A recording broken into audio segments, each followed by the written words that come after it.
ఇది బడ్జెట్ సెషన్కి సంబంధించిన అంశం అధ్యక్ష. మేము చేసే కార్యక్రమం చేస్తూ ఉన్నాం. దయచేసి సభా సమయాన్ని దృష్టిలో పెట్టుకొని క్లుప్తంగా సంక్షిప్తంగా మాట్లాడే అనుభవం ఉంది. మరి నేను ఈరోజు కూడా చెప్తా ఉన్నాం, ఇప్పటికే పూర్తి స్థాయిలో గంట సమయం అయింది.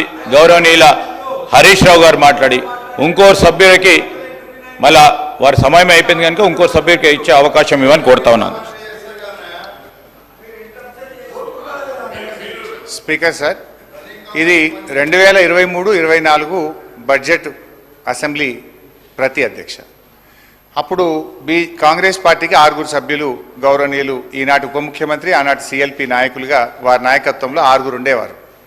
వారు ఆ రోజు 11:30కు అధ్యక్ష 11:30కు స్టార్ట్ చేసి 12:30 దాకా గంట సేపు వితౌట్ ఏ సింగిల్ ఇంటరప్షన్, ఒక్క మంత్రి కూడా లేవకుండా నాన్ స్టాప్ 1 అవర్ చదువు బుక్ పంపిస్తా చూడు, రికార్డు ఇది, నేనేం మాట్లాడతాను, చదువుకో బాబు. అమ్మగారికి ఈ బుక్ చూసుకుంటారు. అయితే నేను ఒకటే చెప్తా ఉన్నా స్పీకర్, అప్పుడు కూడా ప్రొసీజర్ పరంగా రూల్ 152 మేరకు ఈరోజు మేము చెప్తా ఉన్నాం, 18 మంది కాంగ్రెస్ శాసన సభ్యులు ఉండటం, దానికి సంబంధించే అక్కడ ఉన్న గౌరవ శాసనసభాపతి గారు కూడా ఆ విధంగా సమయం ఇవ్వటం జరిగింది. ఇప్పుడు మళ్ళా లెక్కలకు పోతే తప్పు ఒప్పు అన్నీ కూడా అయితే అధ్యక్ష. నేను ఈరోజు చెప్తా ఉన్నాను, దయచేసి సభా సమయాన్ని దృష్టిలో పెట్టుకోమని కోరుతా ఉన్నాం. అంతే, కన్ఫెషన్ నోట్తో ఉండాల్సి ఉంది అధ్యక్ష. నేను డిమాండ్ చేస్తా ఉన్నా, ఇప్పటికైనా తెలంగాణ ప్రజలకు క్షమాపణ చెప్పండి అని చెప్పి నేను డిమాండ్ చేస్తా ఉన్నా. బీఆర్ఎస్ పార్టీని లక్ష్యంగా చేసుకొని కాదు, ప్రజల్ని లక్ష్యంగా చేసుకొని మీరు మాట్లాడాల్సింది. ప్రజల్ని లక్ష్యంగా చేసుకుంటే ప్రజలు ఇష్టపడతారు, ప్రజలు గమనిస్తున్నారు. ప్రజల పట్ల జవాబుదారీతనంతో వ్యవహరించండి. అభయహస్తం మేనిఫెస్టోలో 6 గ్యారంటీల్లో 13 హామీలు ఉన్నాయి. వాటి అమలు మాట అటుంచి 13 హామీల ప్రస్తావన కూడా భట్టి గారి బడ్జెట్ ప్రసంగంలో లేకపోవడం నిజంగా దురదృష్టకరం. ఓటాన్ అకౌంట్లో 6 గ్యారంటీల అమలు కోసం 53,000 కోట్లు పెడితే పూర్తి బడ్జెట్లో అది 47,000కు తగ్గిపోయింది అధ్యక్ష. పెరుగుతుందని ఆశించాం. ఓటాన్ అకౌంట్లో 53,000 కోట్లు పెట్టి పూర్తి స్థాయి బడ్జెట్లో 6 గ్యారంటీల అమలుకు కోత పెట్టి 47,000 కోట్లకు తగ్గించారు అధ్యక్ష. ఇవాళ మీరు ఇచ్చిన హామీలు ఒకసారి గమనిస్తే ఎన్ని డోకాలు చేసింది అధ్యక్ష. డోకా లేకుండా తెలంగాణ ప్రజలకు ఒక్కటన్ని అమలు చేసింది అధ్యక్ష. మీరు 6 గ్యారెంటీలో చెప్పారు, ప్రతి మహిళకు నెలకు 2,500 ఢోకా, అవ్వ తాతలకు 4,000 పింఛన్ ఢోకా, దివ్యాంగులకు 6,000 పెన్షన్ ఢోకా, అన్ని పంటలకు మద్దతు ధరకు 500 బోనస్, కళ్యాణ లక్ష్మి వెంట తులం బంగారం, ప్రతిరోజు సీఎం ప్రజా దర్బార్, ప్రభుత్వంలో ఆర్టీసీ విలీనం, నిరుద్యోగ భృతి 4,000, ఉద్యోగ ఉపాధ్యాయులకు 4 డిఏలు పిఆర్సీ, మొదటి ఏడాది 2 లక్షల ఉద్యోగాలు, 25,000 పోస్టులతో మెగా డిఎస్సి, విద్యార్థులకు 5 లక్షల విద్యా భరోసా కార్డు, డిసెంబర్ 9 రైతులందరికీ 2 లక్షల రుణమాఫీ, రైతు భరోసా రైతన్నలకు, కౌలు రైతులకు 15,000 డోకా, ఆటో డ్రైవర్లకు 12,000 ఆర్థిక సహాయం. డోకా కాంగ్రెస్ పార్టీయే ఒక పెద్ద డోకాగా మారింది అధ్యక్ష. మహాలక్ష్మి కాంగ్రెస్ మేనిఫెస్టోలో మొట్టమొదటి హామీ మహాలక్ష్మి పథకం. దాంట్లో మహిళలందరినీ ఆకర్షించి ప్రధానమైన అంశం, ఆ మహిళలకు నెలకు 2,500 చెల్లిస్తామని ఆ రోజు చెప్పారు అధ్యక్ష. కానీ అధికారంలో వచ్చి 8 నెలలు గడిచిపోయింది. మీరు ఇప్పటికే అమలు చేసి ఉంటే ప్రతి మహిళా అకౌంట్లో 20,000 రూపాయలు పడి ఉండేవి. ఇవాళ బడ్జెట్లో అయినా మహాలక్ష్మి కోసం ఏమైనా లక్ష్మిని కేటాయించారంటే లేదు అధ్యక్ష. మహాలక్ష్మి పథకం కోసం గత ఓటాన్ అకౌంట్లో 4,500 కోట్లు ప్రతిపాదించారు. కానీ పూర్తి స్థాయి బడ్జెట్ వచ్చేసరికి మహాలక్ష్మి మాయమైంది అధ్యక్ష. పార్లమెంట్ ఎన్నికల ముందు ఓట్ల కోసం పెట్టారు, ఇప్పుడు అమలు విషయంలో మొండి చేయి చూపారు అధ్యక్ష. ఇందిరమ్మ రాజ్యంలో మహిళలకు జరుగుతున్న న్యాయం ఇది అధ్యక్ష. నేను వారిని కోరేది ఒకటే, మహాలక్ష్మి పథకాన్ని మీరు సత్వరమే అమలు చేయండి, బడ్జెట్లో నిధులు కేటాయించండి, లేదంటే తెలంగాణ మహాలక్ష్ములు మీ పాలిట మహాకాలులవుతారు, జాగ్రత్త అని చెప్పి హెచ్చరిస్తా ఉన్నాను. అదేవిధంగా గ్యాస్ సిలిండర్ అధ్యక్ష, ఎన్నికల ముందు 500కే గ్యాస్ సిలిండర్ అందరికీ అన్నారు అధ్యక్ష, కానీ ఇవాళ షరతులు పెట్టారు. హరీష్ రావు గారు కన్క్లూడ్ చేయండి సబ్జెక్ట్ కన్క్లూడ్ చేయండి ప్లీజ్. సాధారణంగా వ్యాపార ప్రకటనలో ఈ రకమైన వైఖరి ఉంటుంది. పెద్ద అక్షరాలతో ఆకర్షణీయమైన ఆఫర్ పెట్టి కిందెక్కడో చిన్న చిన్న షరతులు వర్తిస్తాయని కనిపించకుండా పెట్టారు. ప్రభుత్వ వైఖరి కూడా వ్యాపార వ్యవహారాల వలె ఉండడం శోచనీయం అధ్యక్ష. మేం కోరేది ఒక్కటే, తెల్ల రేషన్ కార్డులు ఉన్న వారి అందరికీ ఈ ఉచిత గ్యాస్ సిలిండర్ సబ్సిడీ పథకాన్ని వర్తింపజేయాలని కోరుతా ఉన్నాం అధ్యక్ష. అధ్యక్ష, మహిళలకు ఉచిత బస్సు ప్రయాణం పెట్టారు, మంచిదే, మేము వెల్కమ్ చేస్తున్నాం. మంచి చెప్తున్నా, కూర్చో అన్న, మిమ్మల్ని మెచ్చుకుంటున్నా. కానీ బస్సులు సరిపోక ప్రజలు నానా యాతనలు పెడుతున్నారు. బస్సులో స్థలం సరిపోక గొడవలు పడుతున్నారు, కొట్టుకుంటున్నారు. విద్యార్థులు ప్రమాదకరంగా ఫుట్బోర్డ్ ప్రయాణాలు చేస్తున్నారు. అందువల్ల దయచేసి కొత్త బస్సులు కొనండి, బస్సుల సంఖ్య పెంచండి. ఎక్కడైతే 1500 గ్రామాలకు బస్సులు లేవో వాటికి బస్సులు వేయాలని చెప్పి మీ ద్వారా ప్రభుత్వానికి విజ్ఞప్తి చేస్తున్నాను. అధ్యక్ష, రైతు భరోసా, దయచేసి రైతు భరోసాను వానకాలం పంట కాలానికంటే ముందు ఇవ్వాలి, ఆలస్యమైతుంది. తొందరగా రైతు భరోసాను అందించాలని కోరుతున్నాను. వ్యవసాయ కూలీలకు 12,000 ఇస్తామని బడ్జెట్లో చెప్పారు. ఈ రాష్ట్రంలో 52 లక్షల మంది NREGS లో నమోదు చేసుకున్నటువంటి కూలీలు ఉన్నారు. మొత్తం 52 లక్షల మందికి నెలకు 12,000 చొప్పున, సంవత్సరానికి 12,000 చొప్పున వారందరికీ ఇవ్వాలి. కోతలు షరతులు పెట్టొద్దని మీ ద్వారా ప్రభుత్వాన్ని కోరుతా ఉన్నాం. అధ్యక్ష, కాంగ్రెస్ పార్టీ మేనిఫెస్టోలో అభయ హస్తంలో భాగంగా ప్రకటించిన వరంగల్ రైతు డిక్లరేషన్లో బోనస్ ఇచ్చే పంటల లిస్టు స్పష్టంగా పేర్కొన్నారు. వరి, మొక్కజొన్న, కందులు, సోయాబీన్, పత్తి, మిర్చి, పసుపు, ఎర్రజొన్న, చెరుకు, జొన్న అన్నింటికీ 500 బోనస్ ఇస్తామన్నారు. వీటి మద్దతు ధరలకు అదనంగా 500 బోనస్ ఇచ్చి మొత్తాన్ని కూడా చాలా క్లారిటీగా మేనిఫెస్టోలో చెప్పారు. ఇప్పుడేమంటున్నారు? బోనస్ కేవలం వరికే అంటున్నారు.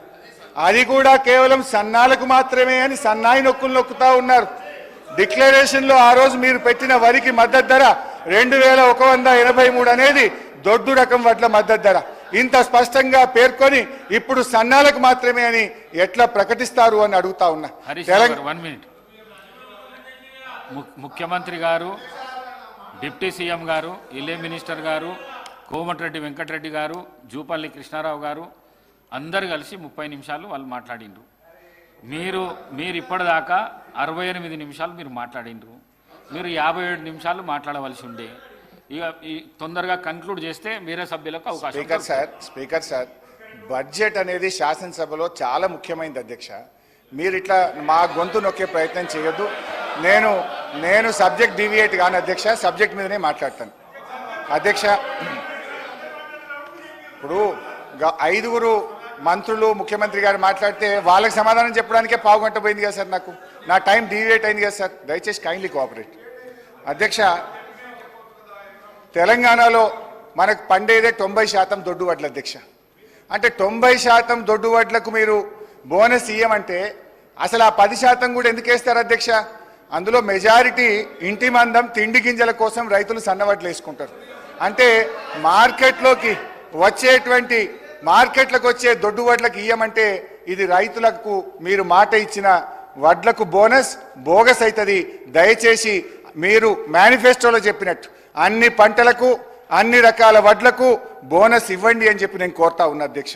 సన్నాల సాగు పెంచండి, కానీ దొడ్డు రకానికి ద్రోహం చేయకండి అని మీ ద్వారా ప్రభుత్వాన్ని కోరుతున్నా అధ్యక్ష. అధ్యక్ష, గృహజ్యోతి ప్రారంభమైంది, సంతోషం, ఐ అప్రిషియేట్.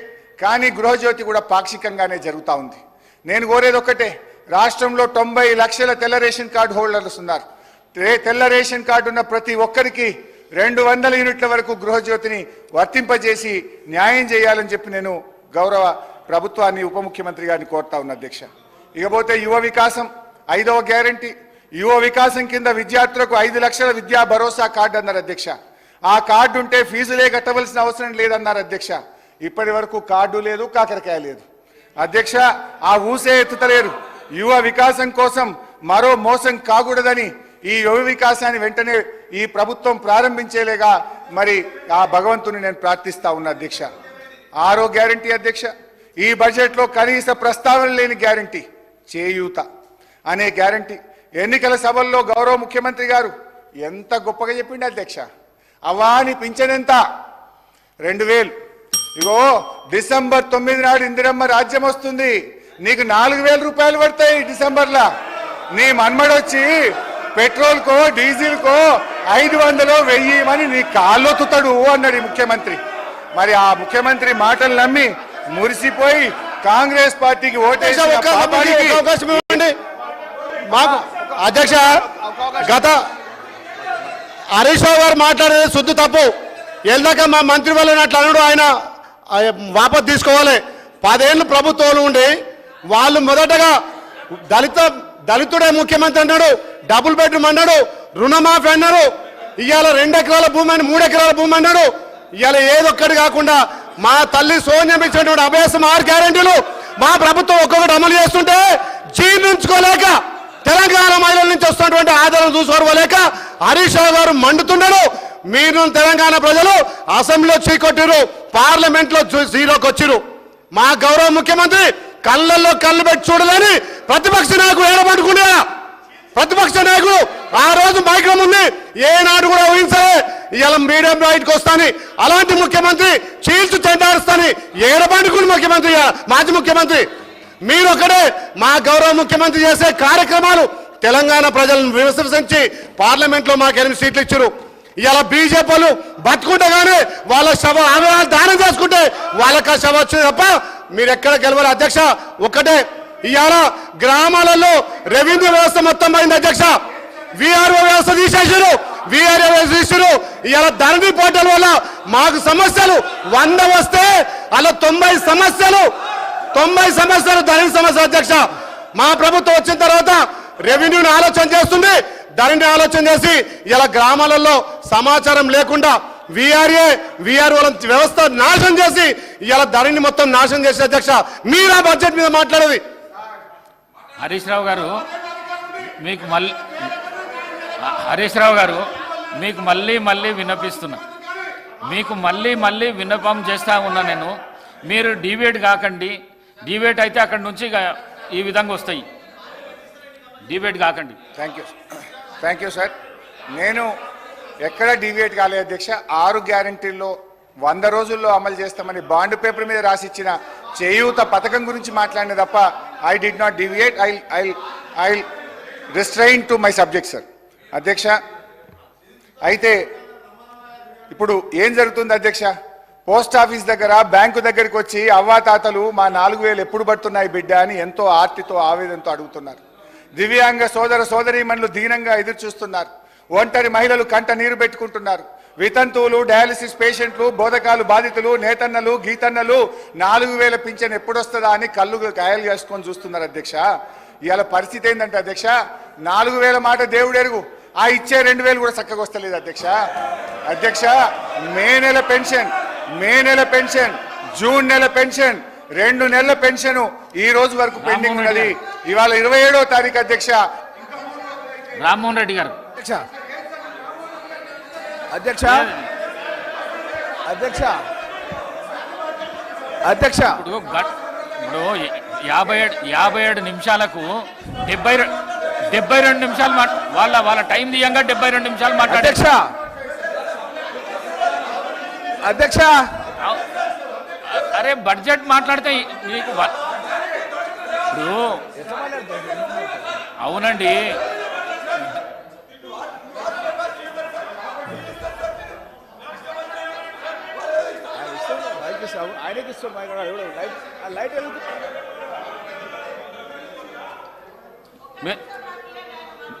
మీరు కన్క్లూడ్ చేయండి, 5 మినిట్స్లో కన్క్లూడ్ చేయండి మీరు ప్లీజ్.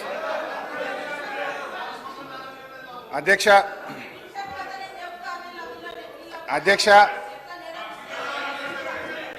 మేమనేది ఒకటే అధ్యక్ష, ఇప్పటికైనా 4000 పెన్షన్ ఇవ్వండి, పెండింగ్లో ఉన్న 2 నెలల పెన్షన్లు కూడా 2,000 వెంటనే రిలీజ్ చేసి వారికి ఆదుకోవాలని చెప్పి మీ ద్వారా విజ్ఞప్తి చేస్తున్న అధ్యక్ష. ఈ విషయంలో హరీష్ రావు గారు. ఏం చెప్పాలని హరీష్ బాగా రావు గారు. ఆలోచించాను అధ్యక్ష. హరీష్ రావు గారు. బడ్జెట్ ప్రసంగంలో బట్టి గారు హరీష్ రావు గారు. ఒక మాట అన్నారు. బడ్జెట్ ప్రసంగంలో హరీష్ బట్టి రావు గారు గారు. ఏమన్నారంటే హరీష్ రావు గారు. చేతగానమ్మకు మాటలు ఎక్కువ. హరీష్ రావు గారు సీతక్క చాలా చెప్పండి ఇవ్వట్లేదని చెప్తున్నారు కదా. వీళ్ళ ప్రభుత్వ హయాంలోనే జూలై నెలలో ఇవ్వాల్సినటువంటి పెన్షన్ 2020 జూలైలో ఇవ్వాల్సినటువంటి పెన్షన్ ఇవ్వకుండా ఆగస్టు నెలలో ఇచ్చిర్రు. అప్పటి నుంచి ఒక నెల లేట్ అవుతూ వస్తుంది. అది ఇప్పుడు మా మీద చెప్తున్నారు. ఆన్ రికార్డ్ నా దగ్గర ఉంది. అదే అధికారులు ఉన్నారు కదా, సవాల్ చేస్తున్నా. ఇంకొకటి సార్, చేయిత అని మాట్లాడుతున్నారు. వీళ్ళు 2018లో ఎలక్షన్ మేనిఫెస్టోలో మేము 65 సంవత్సరాలను 57 సంవత్సరాలకు తగ్గించి అందరికీ పెన్షన్స్ ఇస్తామన్నారు. 3.5 ఏళ్ల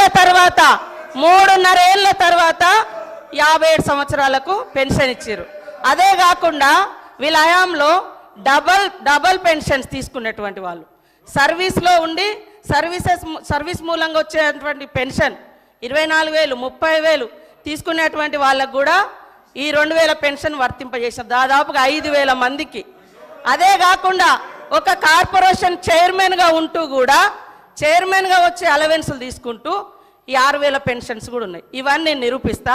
మరి ఇలాంటివన్నీ మేము సరి చేస్తూ ఉన్నాం.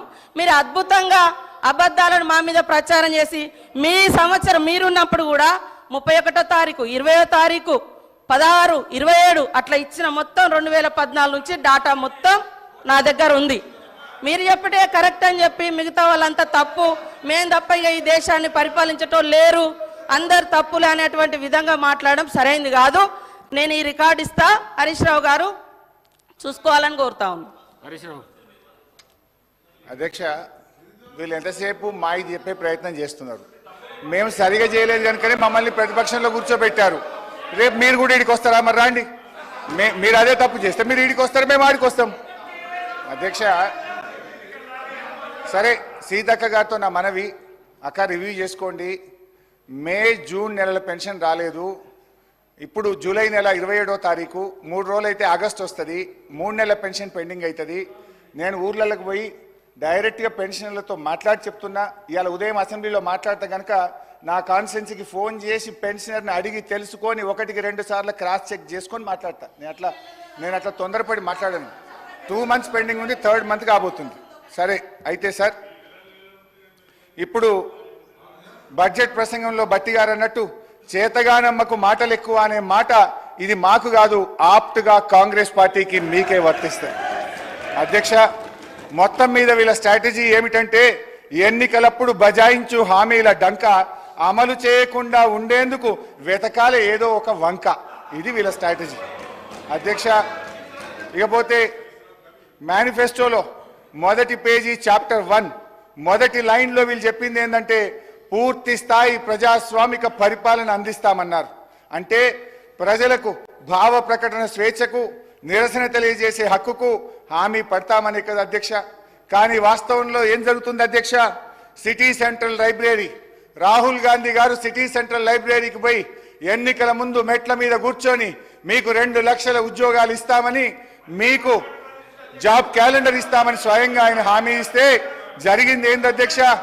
ఇవాళ మొన్న సిటీ సెంట్రల్ లైబ్రరీలో పరీక్షల కోసం విద్యార్థులు చదువుకుంటే అక్రమంగా పోలీసులు చొరబడి గేట్లకు తాళాలేసి విద్యార్థులను నిర్బంధించి లాఠీలతో వీరంగం చేసి చిట్ల కొట్టారు అధ్యక్ష. హరీష్ రావు గారు, మీ సభ్యుల దగ్గర ఉన్న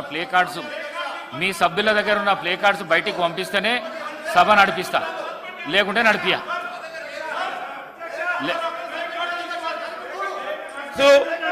ప్లే కార్డ్స్ కు సంబంధించి మీరు పదే నిబంధనలను ఉల్లంఘించి చేస్తా ఉన్న గౌరవ సభ్యుల పైన చర్య తీసుకోవాల్సిందిగా మేము డిమాండ్ చేస్తా ఉన్నాం అధ్యక్ష.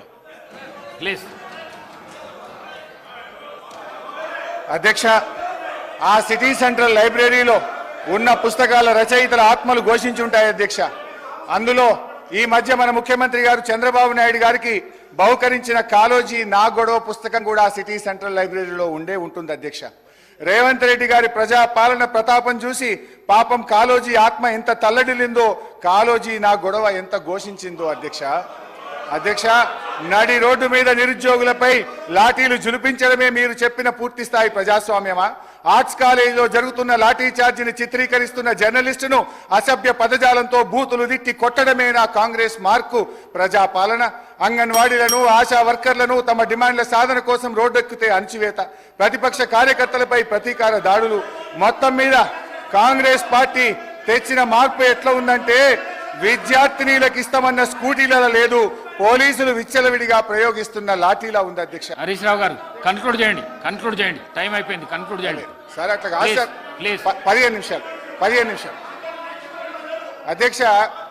ఈ ప్రభుత్వంలో లా అండ్ ఆర్డర్ ఎంత ఘోరంగా దెబ్బతిన్నదో, ఎందుకంటే హోంమంత్రిగా కూడా ముఖ్యమంత్రి గారే ఉన్నారు, మరి ఇవాళ ఆర్థిక మంత్రి గారు కూడా సమాధానంలో చెప్పాలి. ఈ ప్రభుత్వం వచ్చిన 8 నెలల కాలంలో లా అండ్ ఆర్డర్ బాగా దెబ్బతిన్నది అధ్యక్ష. మర్డర్లు ఈ ప్రభుత్వం వచ్చిన తర్వాత మన ఈ 8 నెలల కాలంలో 500 మర్డర్లు జరిగినాయి అధ్యక్ష. Dacoities 60, robberies 400, theft cases 10,000, rape cases 1800 rape కేసులు అయినాయి అధ్యక్ష. పోయిన జూన్ నెలలో ఒక్కటే జూన్ నెలలో ఒక హైదరాబాద్ నగరంలో 28. సార్, నేను దయచేసి హరీష్ రావు గారిని కోరుతా ఉన్నాను. నడి రోడ్డు మీద మిట్ట మధ్యాహ్నం 2 అడ్వకేట్లని చంపి వారిపైన ఏ కేసు ఏ చర్య తీసుకోకుండా వారు లా అండ్ ఆర్డర్ గురించి మాట్లాడతామంటే నిజంగానే ఇంతకుముందు మా వెంకన్న గారు చెప్పినట్టు దయ్యాలు వేదాలు పలికినట్టుగా ఉంది అధ్యక్ష.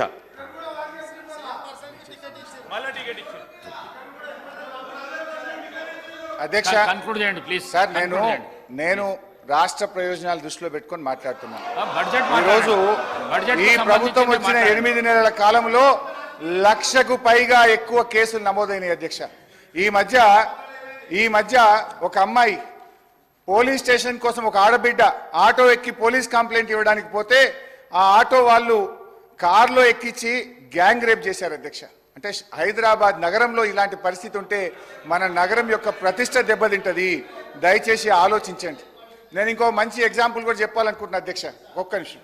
ఈ మధ్య ఒక మంత్రి గారు, నేను పేరు చెప్పను కానీ, ఒక మంత్రి గారు రాత్రి 10:30-11 గంటలకు వారి బిడ్డ ఐస్ క్రీమ్ తినాలనుకుంటే మంత్రి గారు వారి బిడ్డ ఐస్ క్రీమ్ కొనుక్కుందామని హైదరాబాద్లో బయటకు పోయిందట.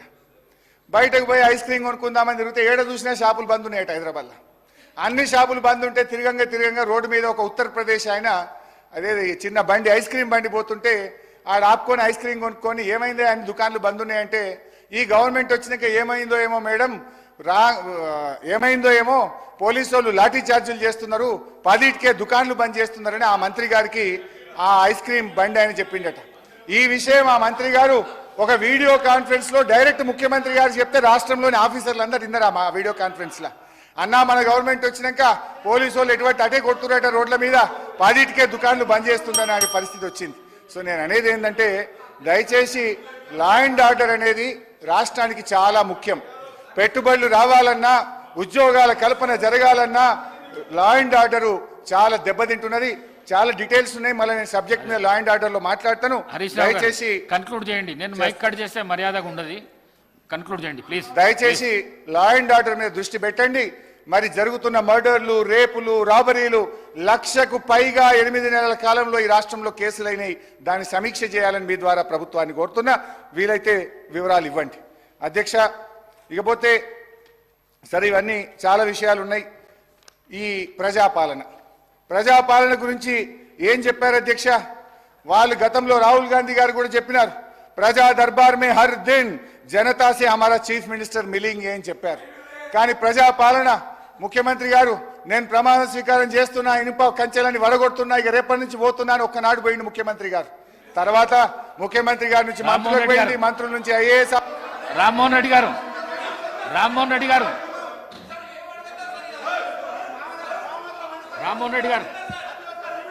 ముఖ్యమంత్రి గారు, గౌరవ ముఖ్యమంత్రి గారు, అధ్యక్ష, గౌరవ ముఖ్యమంత్రి గారు. సార్,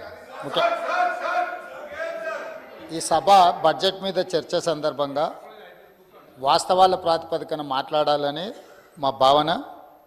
అందుకే ప్రతిపక్షాలకు ఇంత సమయం ఇచ్చి వాళ్ళు విలువైన సూచనలు ఏమైనా చేస్తే తప్పకుండా ఈ ప్రభుత్వం తీసుకుంటున్న నిర్ణయాలలో సహేతుకమైన సూచనలు ఉంటే తీసుకొని ముందుకు వెళ్ళాలన్నది మా ప్రభుత్వం యొక్క ఆలోచన. అందుకే ప్రతిపక్ష నాయకుడు రాకపోయినా వాళ్ళ పార్టీ తరఫున ఎవరు మాట్లాడినా ఆ సమయం అంతా వారికి ఇచ్చినాం. ఇది మా ప్రభుత్వం ఉదారంగా వ్యవహరిస్తున్న విధానం, సభ నడపడానికి సహకరిస్తున్న విధానం అధ్యక్ష తమరి నాయకత్వంలో. అయితే సభను సభ్యులు తప్పుదోవ పట్టించినప్పుడు రికార్డులను సరిదిద్దాల్సిన బాధ్యత సభానాయకుడిగా నా మీద ఉన్నది అధ్యక్ష.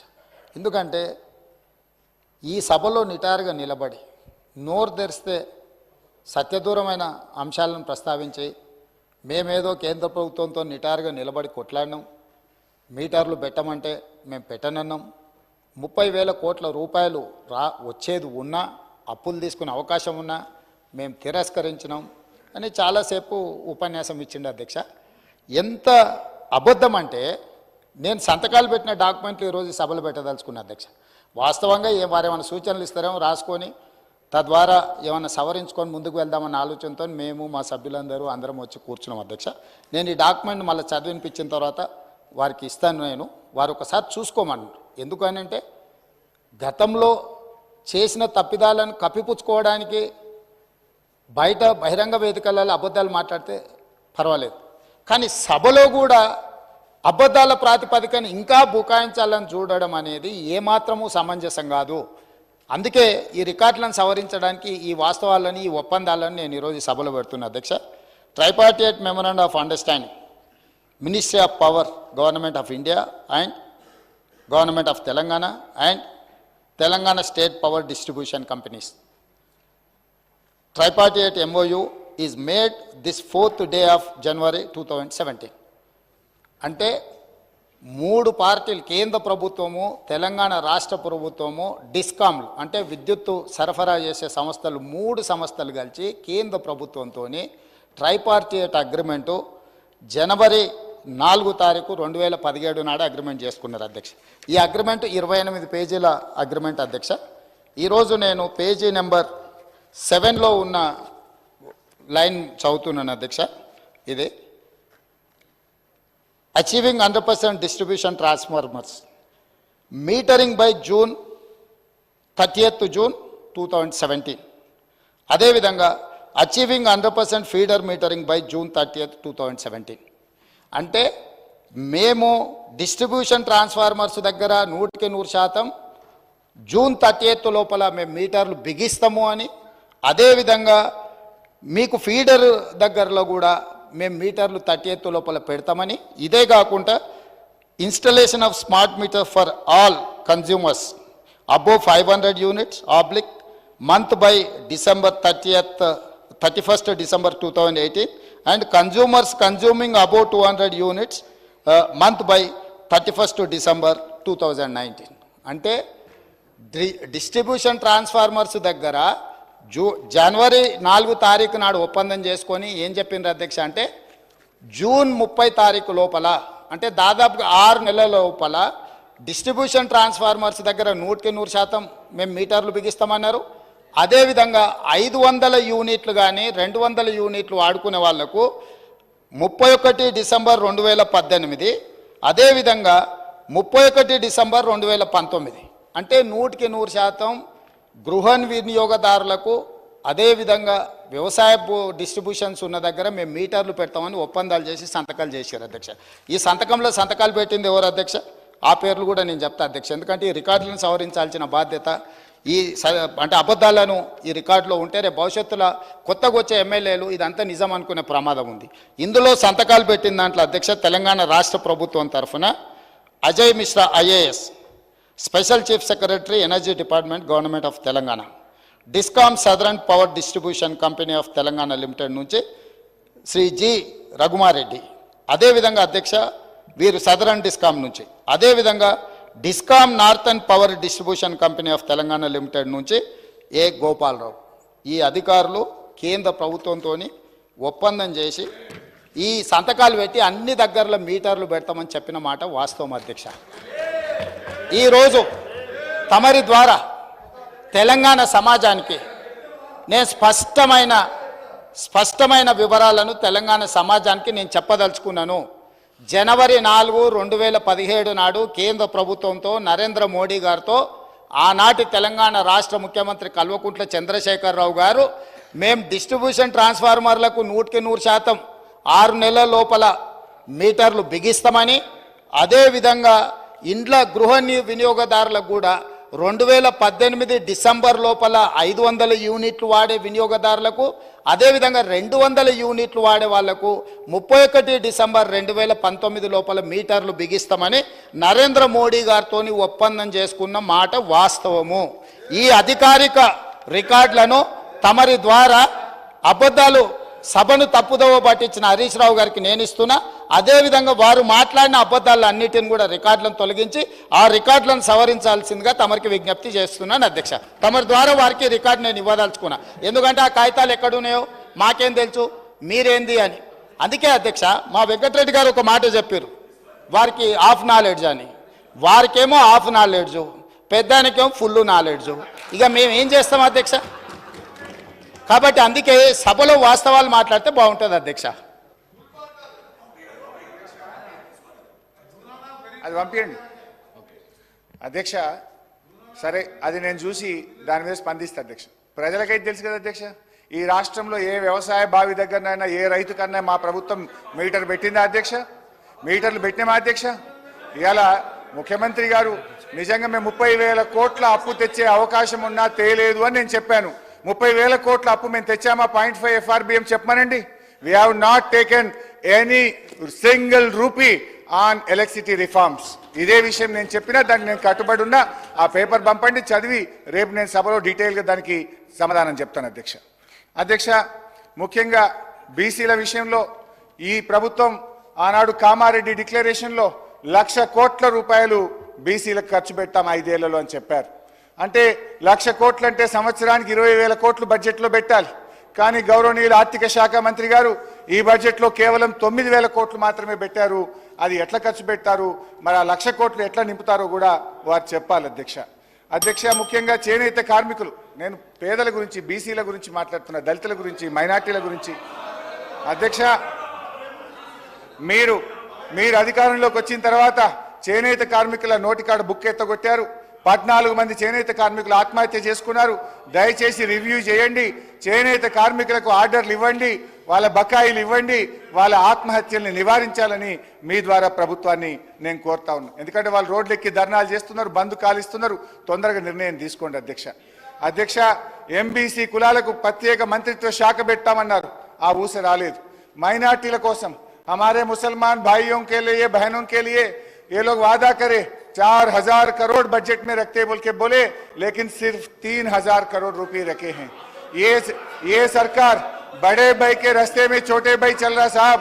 वहां बड़े भाई के पास या कोई एमपी मुसलमान नहीं है, कोई मिनिस्टर मुसलमान नहीं है, या अपने राज्य में भी ये बड़े भाई के गवर्नमेंट में एक मुसलमान के एमएलए नहीं है, एक मुसलमान के एमएलसी नहीं है।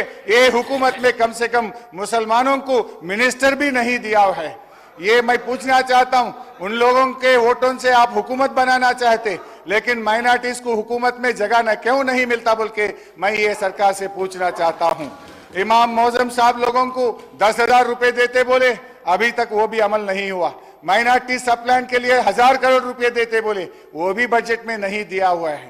సో మైనార్టీలకు దయచేసి న్యాయం చేయాలని చెప్పి కూడా నేను కోరుతా ఉన్నా అధ్యక్ష. ఇకపోతే ఈరోజు నేను అన్ని పేజీలు తిప్పేస్తున్నా సార్, మీరు టైం ఇస్తలేరని వదిలేస్తున్నా చాలా విషయాలు అధ్యక్ష. ఇక నిరుద్యోగుల విషయంలో నేను ఒకటే కోరుతా ఉన్నా అధ్యక్ష. బడ్జెట్లో 2 లక్షల ఉద్యోగాలు కదా, ఇప్పుడు ఏడాదిలోగా 2 లక్షల మందికి ఉద్యోగాలు ఇస్తామన్నారు. దానికి అనుగుణంగా ఏమైనా బడ్జెట్లో నిధులు పెట్టారా అని చూశాను, కానీ కొత్త ఉద్యోగాలకు బడ్జెట్లో ఎటువంటి కేటాయింపులు లేవు. ఉద్యోగులకు పెండింగ్లో ఉన్న 5 డిఏల గురించి కేటాయింపులు లేవు. ఉద్యోగుల కొత్త పిఆర్సీకి అనుగుణంగా కేటాయింపులు లేవు. ఇటు నిరుద్యోగులకు అటు ఉద్యోగులకు అన్యాయం చేస్తూ ఉన్నారు. నేను గౌరవనీయ ముఖ్యమంత్రి గారిని, సభానాయకుడిని కోరుతా ఉన్నా, ఆ రోజు మీరు ఇచ్చిన హామీలే గ్రూప్ 2 గ్రూప్ 3కి పోస్టులు పెంచుతామన్నారు, పెంచండి. మీరు మాట్లాడితే లీగల్ సమస్య వస్తుంది అంటున్నారు. గతంలో ఇదే సభలో వైఎస్ రాజశేఖర రెడ్డి గారి ప్రభుత్వంలో పోస్టులు పెంచారు, సమస్య రాలేదు. విభజించబడ్డ ఆంధ్రప్రదేశ్లో జగన్మోహన్ రెడ్డి గారు గ్రూప్ 2లో పోస్టులు పెంచారు, లీగల్ సమస్య రాలేదు. మీరిచ్చిన హామీ మీరు నిలబెట్టుకోండి. బట్టి గారు ఇక్కడ నిలబడి గ్రూప్ 1కు 1:100కు అవకాశం ఇవ్వాలని గౌరవనీయులు బట్టి గారు ఈ సభలో అడిగారు. కానీ అక్కడ కూర్చోగానే మారిపోయినట్టు కనబడతా ఉంది. దానికి కూడా లీగల్ సమస్య రాదు. గతంలో వైఎస్ రాజశేఖర రెడ్డి గారు 1:100 చేశారు. ఎటువంటి లీగల్ సమస్య లేకుండా ఆ అవకాశం ఇవ్వడం జరిగింది. బేసిజాలకు పోకుండా దయచేసి నిరుద్యోగులకు ఇచ్చిన మాటను నిలుపుకొని అమలు చేయాలని చెప్పి నేను మీ ద్వారా వారిని కోరుతున్నా. నిరుద్యోగులకు 4,000 భృతి పోయినసారి అడిగితే బట్టి గారు ఇదే సభలో మేము అటువంటి హామీ ఇవ్వలేదని అన్నారు.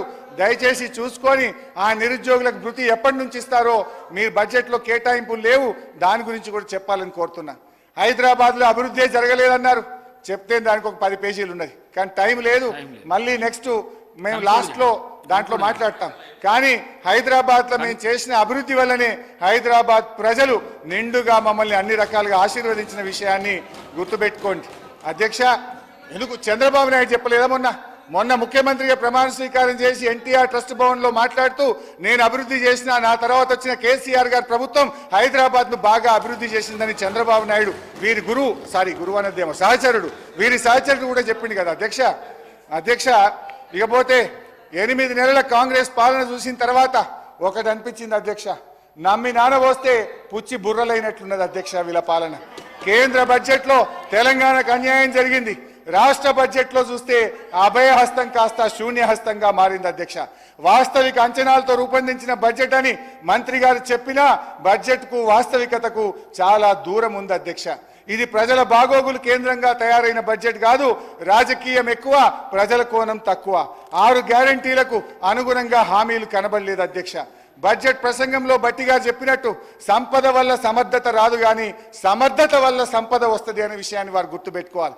ఈ ప్రభుత్వానికి సమర్థత లేదు, వాస్తవిక అంచనాలు లేవు, అందుకే ఆశించిన సంపద రావడం లేదు. ఫలితంగా ప్రజా సమస్యలు పరిష్కారం కావు అనే నిరాశ ఈ బడ్జెట్ మిగిల్చింది. రాబోయే బడ్జెట్ అయినా ఆశాజనకంగా ఉండాలని కోరుకుంటున్నాను. ఇక నుంచి అయినా ఈ ప్రభుత్వం రాజకీయాలు కేంద్రంగా కాకుండా ప్రజలు కేంద్రంగా ఆలోచించే సద్బుద్ధిని ఆ భగవంతుడు ఈ ప్రభుత్వానికి ప్రసాదించాలని కోరుకుంటూ నమస్కారం. రామ్మోహన్ రెడ్డి గారు. అధ్యక్ష,